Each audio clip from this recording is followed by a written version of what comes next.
What's up, family? Gerald the Bossman here. You're tuned into the Bossman Show on AM 1010, AM 1430, 1055 The King. Let the King out at 105theking.com and the Bossman Show at bossmanshow.com. Hit me up on Instagram, The Bossman Show, Twitter at Bossman Show, and Facebook, Bossman Show. It's the Bossman on your radio. Listen to the Bossman Show with your host, JR, Saturdays at 9 a.m. right here on AM 1010, The King. What's up, good people? BetOnline is your number one source for all your betting needs. The latest odds, lines, and matchup reports for baseball, boxing, golf, and more. BetOnline continues to be the fastest and easiest way to place your wagers, including live betting and your favorite casino and card games available to play right from your phone. Head to the website or use your mobile device to sign up today and get in on the action. Remember to use your promo code BELIEVE, B-L-E-A-V, for your 50% welcome bonus on your first deposit. BetOnline, where the game starts. BS3 Network, changing the way you watch TV. Yes, BS3 Network, changing the way you watch TV, covering content and hot topics from A to Z, sports, music, society and culture, movie reviews, you name it, we have it. Check it out on bs3network.com or check us out on Roku, BS3 TV on Roku, as well as check out your favorite podcast on all podcast platforms or Spreaker.com/BS3 Network. You are now tuned to BS3 Network.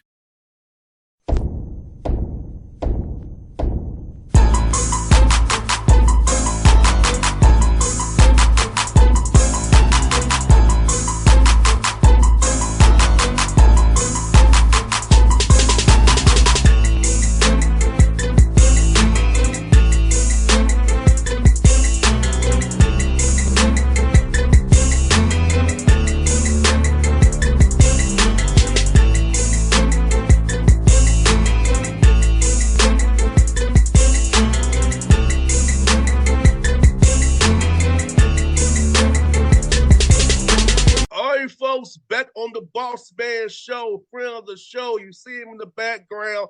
The Gamecocks of South Carolina with a big win last night against UK at home, storming the court. It's the man himself, fresh off the victory, my guy Lamont Paris. Lamont, good to see you, brother. Bossman, what's up, baby? How you doing, man? It's crazy. Man, I am living great like right now, brother. And I was in front of my TV last night cheering for you like crazy. Knowing we don't talk today, so I got told off there. It was part of God's plan, buddy. It sure was. You knew this was going to be the date. It was going to all work out the way it was supposed to last night. We were going to come on here today after a big win and chop it up. No doubt, man. And Lamont, I know you are a builder, man. And I know people questioned it last year and now this year, your non-league schedule, but you always been a builder, man. I saw it in Chattanooga day one. I coming to see your practices play, how you guys respond to you, how they're coachable. I knew you get this thing going the right way. So for you, man, knowing all the hard work you put in with your staff and seeing what happened last night in that arena, man, all that support, man, how does it make you feel knowing what you put into this program so far? No, you have a unique perspective because you've been to practices, you knew what it was like when I got to Chat, and then you saw what it was like after we got, as we built that thing the way we wanted to, and so the background as far as that goes. But it was rough sledding last year. You take over a job and it wasn't like this team had been in a pro NCAA tournament for 20 straight years consecutively, and then you take that over. So it's just last year was part of the building process. We got a lot of things done. We grew a lot last year, and then this year, I think we got the culture right exactly where I want it, and you can see the fruits of our labor. So it's rewarding more than anything. It's just rewarding. It keeps you committed to your process. You got a process that you believe in, and then and the guys buy into it. And then when you see results, it just strengthens the belief and all that. And Lamont, that's why you said something so key there. buying into their roles, buying into the process. Talk about that piece of it. We're getting a young man to believe that the process is where it needs to be, and trusting that the role, hey, you're just going to be a screener, you're going to be a shooter, you're going to be a dribble driver, don't do too much. So accepting whatever role you give them.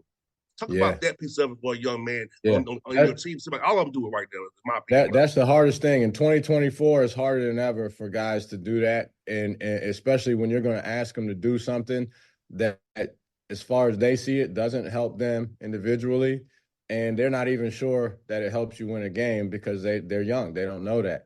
So it's about getting the right guys and convincing them that every role is important. They know I value any role. There's a guy on our bench that does nothing but wave the towel, and I count on him to wave that towel when we make a good play. Or another guy daps guys up when they come off the bench. I count on that guy to be dapping guys up. He can't show up one day and not dap guys up. That's an important role. So I think they all know that I value the role that they play. Everybody wants to score 20 points a game and play 30 minutes. Every kid wants to do that. But we got the kind of guys that understand that that's not going to be everybody's role right now. Roles can change over time. Roles can change in the same season. But I think more than anything, it's just that you got the right kind of guys that are about winning. They want to win the game above all else. And then if they can triple double and win the game, great. But normally it goes the other way around. Guys want to get a triple double, and then they say, hey, if we win, great. If we lose, oh well. And we got guys that are thinking the opposite way. That's been an important part of this. And Lamont, I know you love this about your defensive mindset, brother. I know how much you love it down on the floor. And your guys defend like crazy. Attention to detail, I can tell as far as the scouting reports and doing what you want to do, but how they talk on defense. Talk about it's on that part as well, because we both know guys want to score, but we know that other part of the floor travels no matter what you do. It's so important. Like, if you look at that Kentucky game, honestly, aside from just looking at the fact that we held them 30 points under their average, right? Alabama's the lowest points that they scored in the game was against us too. If you look at how many times Kentucky, who's got one of the fastest paces in the country, right? How many times everybody talks about our pace, but here's where the pace really takes effect. Look at how many times they got under 10 in the shot clock, and they don't ever do that, right? And that's what our defense has been able to do, is make teams work hard to get a good quality shot. And a lot of teams, they won't do that. They'll take the first available shot, and they're confident, so they think they can make it. But yeah, defense has been a big part of what we're doing. It's allowed us to stay in games even when we didn't shoot the ball great, which has happened. I think you're in the danger zone if you do it the other way around, because you're going to have 3 or 4 games out of 32 where it doesn't go in. And so you don't need to say, well, we just lose the game because we don't make shots.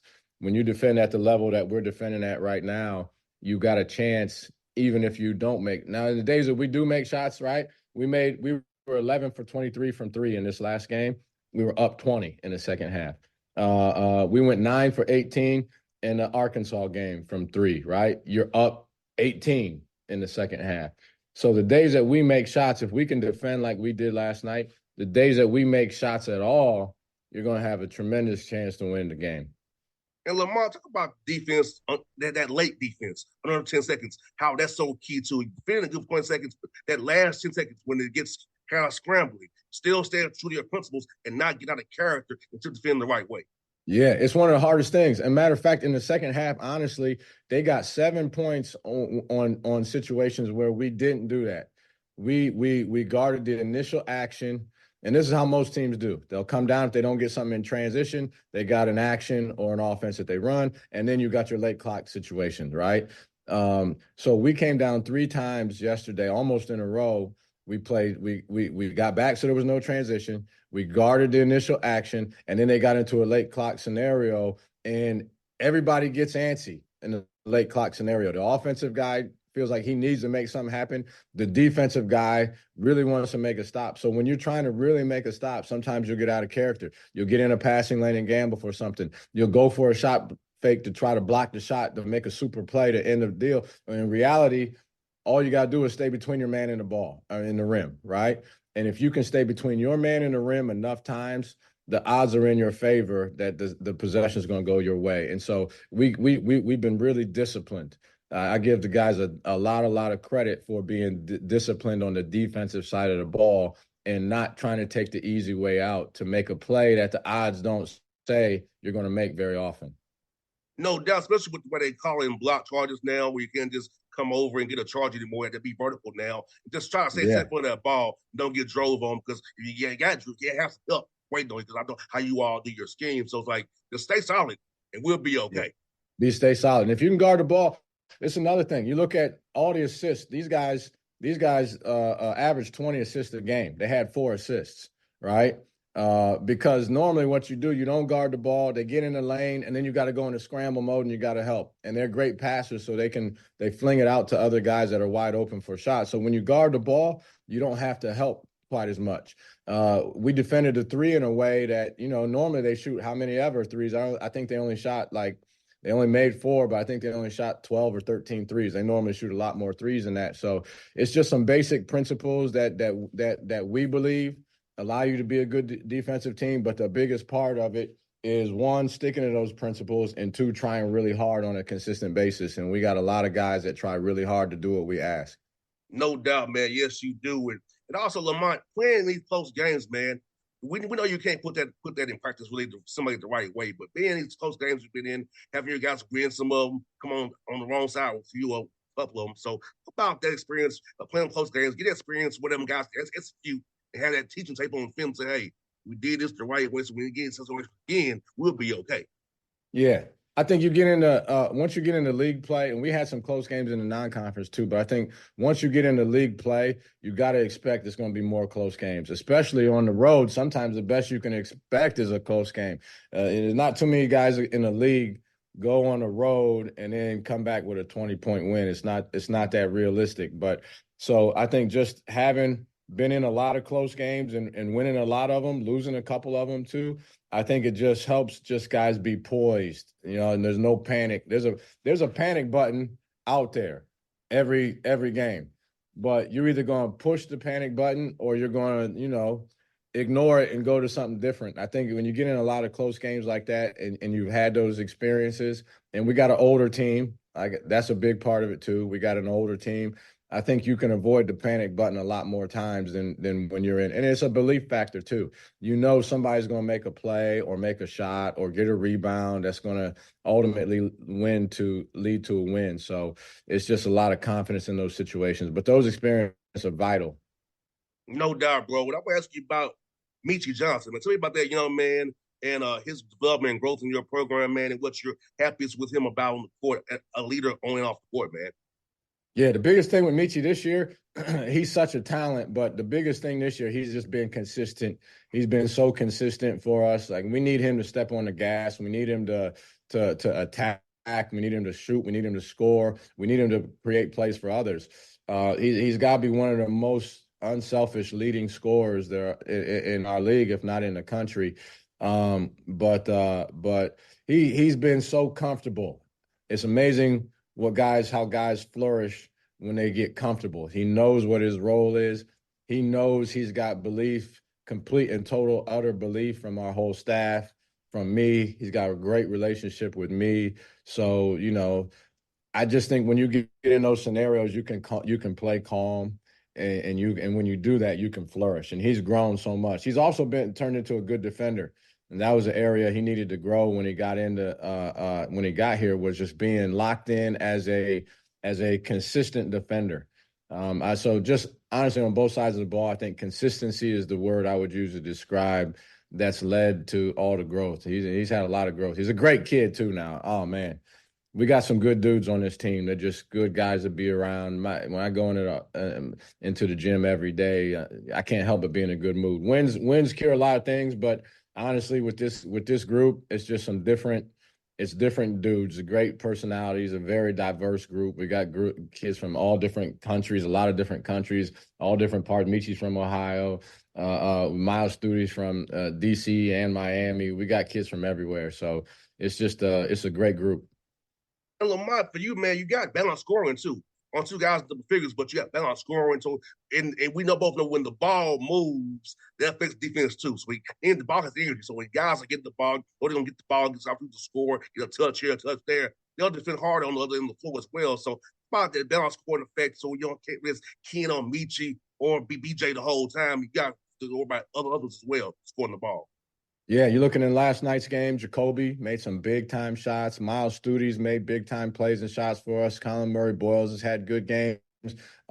Zach Davis had 12 points in our last outing at Arkansas. So I just think having more guys out there that can present some sort of threat. They never know when it's going to be their time and their moment to make a play. Jacoby hit the game winner in the Missouri game. Most guys are going to go only to one guy, and the defense knows what guy you're going to go to when you get in those situations. So I just think having a balanced attack is important. And the ball movement is critical for us.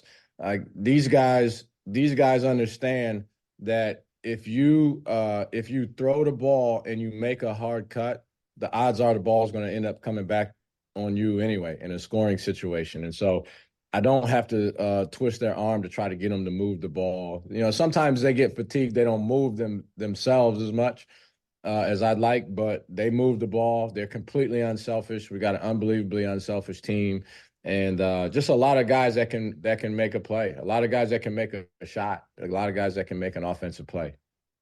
No doubt, Lamont. Also, man, rebounding the basketball too. Both ends of the floor, man, is very key for you as well. You and I both know possessions don't end unless you get the rebound defensively, offensively, getting more opportunity to score the ball. So about that importance of rebounding, that want-to thing, and having guys commit to that end and getting rebounds as well, brother.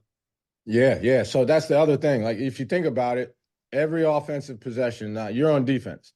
Every possession is going to end in one of a couple of ways. It's either going to be a turnover, the ball's going to go through the net, or they're going to miss, right? And the vast majority end in the very last one. A shot that goes up and doesn't go in. That's the vast majority of the possession. So if you're going to be a good defensive team, you have to secure your defensive rebound. And so we've got guys, we've worked on it. Like we go back, even some of our practices in January, like a couple weeks ago, we were doing blockout drills. Like you get into this time of year, most teams aren't doing that. And, maybe some guys don't have to, but we just throw a constant reminder out there to these guys that the possession's not done until you get the rebound. You work hard for 30 seconds to play good, solid D and chase through screens and talk and communicate and stay in front of the ball and all that stuff. And then you give up a second chance opportunity. It just doesn't make that much sense to me. So we work really hard on that, especially, some of our guys, we ain't setting any records with vertical leap and things like that. So you got to be block out guys. And I tell them, you don't have to block out if you want to jump above the crowd and grab the rebound, but I don't think it's fair for me to ask you to do that. You may not be able to make yourself do that, but if you can make yourself block out, you're going to get your fair share of rebounds. And so that's been a huge point of emphasis for us too. No doubt, man. Also, what I like about your team is you try to limit on those live ball turnovers too. You do a good job of taking care of the ball. We all know that puts you in transition, gets you cross match and rotation. So how about that piece, having your players realize we need to live out live ball turnovers. Let's not have that many of them. And if we do, we need to get back like crazy. Yeah. Live ball turnovers are a killer. Somebody else said there's no defense for a run out, right? There's no way to defend. You can't practice defending a run out because you turn the ball over and the other team's in transition. It's the highest percentage field goal percentages are when you get in a transition in an outnumbered situation. And so you can't do it. You can't turn the ball over in a live ball turn away. We turn the ball over some, right? Like we get going fast and we drag a foot on a travel, or we offensive foul on a charge, or a illegal screen, but we don't get a lot of live ball turnovers. I just think it's an older group. They respect the fact that I value. You can only score when you have the ball. So when we have the ball, let's not give it up to the other team. And so, they know the situations that are good for us and the situations that aren't as good for us. And they mainly stay away from the ones that aren't as good for us. And because of that, we have fewer turnovers. And you got good passers. Talon Cooper is one of the best in the country from a overall assist and turnover situation. But we got a lot of guys on our team that can pass. No doubt, Lamont, talk about this, man, the support of Coach Staley. Haven't heard that supporting you and your team, man, and Coach Beamer as well, doing what he's doing over there, man. So talk about those coaches, your fellow colleagues supporting you and having a guy, Coach Tanner, being your boss, who's been a coach to help support you as well, man. Yeah, no, this is we got a tight knit athletic department. Even our baseball coach, I heard from multiple coaches after the win last night. A bunch of them were at the game. Dawn's been great. Shane brought a recruit over here a couple of days ago. That's actually from my hometown and is a player. And so I just think it's a tight knit group in terms of these coaches and supporting each other and having each other's back. And so it was great to see them out there and get the love from them and know that they're supporting. But it was awesome to see Dawn at the game, and she was lit up at the game. She was into it. She was waving the towel and all that stuff. So they got a big one coming up at LSU. So I'm excited for them to go perform and do their thing too. I wish it was a home game that I could be there, but I know game day will be there, so they'll be ready to perform. But it's a tight knit group here with the coaches. It's awesome. Coach Tanner, Ray Tanner, our athletic director, was a national championship, a two-time national champion baseball coach here at South Carolina. So he gets it. He knows what it's all about. And so just being surrounded by people like that, the value in that is incredible, just to be able to, sometimes head coaches are the only ones that understand what a head coach is going through. So it's nice to be able to have good sounding boards with those other guys. No doubt. Well, Lamont, man, I'm going to see you in Nashville at the SC tournament. The schedule works out good for me, so I can come up there and see you all play, man. So I'll be cheering for you between now and then, brother. Look forward to seeing you again in person. So Eddie, I said, what's up, man? I'm happy as heck. Bossman, I will. Hey, I do. I don't know if you even remember the first time we got together. I was at Wisconsin as an assistant coach, and we've been doing this. These little interviews and whatnot since then. So it's been a long time. I appreciate all your support and all the love you give us in Atlanta area and just in general, man. So keep doing your thing. I know you're great at your deal, and I look forward to seeing you in Nashville, if not before. No doubt, my good brother. Appreciate you. Yeah, it's been fun, man. When you were one of my guys, man, I'm always looking to you. After the show, man. You already know that, brother. I'm gonna find you one way or another, buddy. That's right, no doubt, Bossman, my guy. All right, man. Have a good week. I'll see you, brother. BS3 Network, changing the way you watch TV. Yes, BS3 Network, changing the way you watch TV, covering content and hot topics from A to Z. Sports, music, society and culture, movie reviews, you name it, we have it. Check it out on bs3network.com or check us out on Roku, BS3 TV on Roku, as well as check out your favorite podcast on all podcast platforms or Spreaker.com/BS3 Network. You are now tuned to BS3 Network. What's up, good people?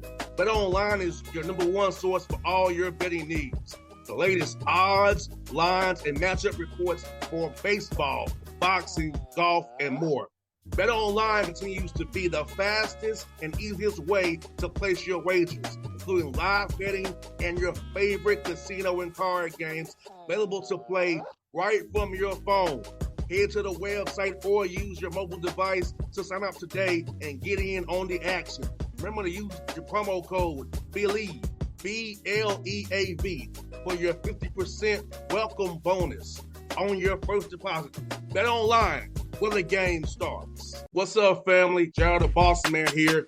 You're tuned into the Bossman Show on AM 1010, AM 1430, 1055 The King. Check The King out at 105theking.com and the Bossman Show at bossmanshow.com. Hit me up on Instagram, The Bossman Show, Twitter at Bossman Show, and Facebook, Bossman Show. It's the Bossman on your radio. Listen to The Bossman Show with your host, JR, Saturdays at 9 a.m. right here on AM 1010, The King.